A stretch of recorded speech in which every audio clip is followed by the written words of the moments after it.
একটু খেয়াল করে শুনেন। একটি সত্য কথা কি জানেন? তাহলে শোনো। পুত্রকে চেনা যায় বিবাহের পরে, কন্যাকে চেনা যায় যৌবনে, স্বামীকে চেনা যায় স্ত্রীর অসুস্থতায়, স্ত্রীকে চেনা যায় স্বামীর দারিদ্রতায়, ভাইকে চেনা যায় লড়াইয়ে, বন্ধুকে চেনা যায় বিপদে, আত্মীয়কে চেনা যায় প্রয়োজনের সময়, আর সন্তানকে চেনা যায় বৃদ্ধ বয়স। একটু খেয়াল করে শুনেন। আদরের সন্তানকে ভালো চরিত্রতে গড় দিতে চান? তাহলে এই ভিডিওটি আপনার জন্য। শুধু 5টা নীতি মেনে চলুন, সন্তান হবে লক্ষজনের সেরা। প্রথম, নিজেরা উত্তম আদর্শ হন। দ্বিতীয়, আল্লাহভীতি ও ঈমানের শিক্ষা দিন। তৃতীয়, সালাত ও ইবাদতে অভ্যস্ত করুন। চতুর্থ, ভালো সঙ্গ ও সুন্দর পরিবেশ নিশ্চিত করুন। পঞ্চম, ভালোবাসা, দয়া, মমতা ও শিষ্টাচারের উত্তম শিক্ষা দিন। ধন্যবাদ। একটু খেয়াল করে শুনেন। কখনো ভেবেছেন আগুন আর মোমবাতি দুটোই আলো দেয়, কিন্তু একটাকে মানুষ ভয় পায়, আরেকটাকে অন্ধকারে খুঁজে বেড়ায়। আগুন নিজের শক্তি দেখাতে গিয়ে সবকিছু পুড়িয়ে দেয়, মোমবাতি নিজেকে ধীরে ধীরে শেষ করে অন্যকে আলো দেয়। ক্ষমতা সবারই থাকতে পারে, কিন্তু সেই ক্ষমতা দিয়ে আপনি ধ্বংস করবেন নাকি উপকার করবেন সেটাই আপনার পরিচয়। মনে রাখবেন, শক্তিশালী হওয়া বড় কথা নয়, শক্তিটা কিভাবে ব্যবহার করছেন সেটাই আসল। একটু খেয়াল করে শুনেন। ষড়যন্ত্র করে কাউকে সফল হতে দেখিনি, তবে ধ্বংস হতে দেখেছি। অন্যকে ছোট করে কাউকে বড় হতে দেখিনি, তবে ঘৃণিত হতে দেখেছি।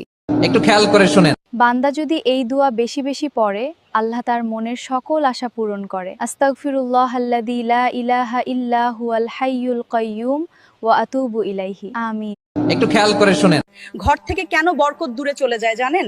কিছু ছোট ছোট ভুল আছে যেগুলো আমরা অনেকেই গুরুত্ব দিই না। যেমন খাবার খাওয়ার আগে বিসমিল্লাহ না বলা, হাত না ধুয়ে খাওয়া, আবার ঘরে কোরআন তেলাওয়াত না হওয়া, 5 ওয়াক্ত নামাজে অবহেলা করা। মনে রাখবেন, যে ঘরে আল্লাহর স্মরণ কমে যায় সেই ঘর থেকে শান্তিও ধীরে ধীরে কমে যায়। তাই ঘরে নামাজ কায়েম করুন, কোরআন তেলাওয়াত করুন, ভালো কথা বলুন, কারণ বরকত শুধু টাকার নাম না, শান্তি, ভালোবাসা আর সুস্থতা। একটু খেয়াল করে শুনেন। এটা বিশ্বনবীর সবচাইতে প্রিয় দোয়া। বিশ্বনবী যখন তাওয়াফ করতেন, প্রতিটা তাওয়াফে তিনি এই দোয়াটা পড়তেন। রুকনে ইয়ামানি থেকে হাজরে আসওয়াদে যখন তিনি যেতেন, এই দোয়াটা পড়তেন। রব্বানা আতানা ফিদ দুনিয়া হাসানা ওয়া ফিল আখিরাতি হাসানা ওয়া কিনা আযাবান নার।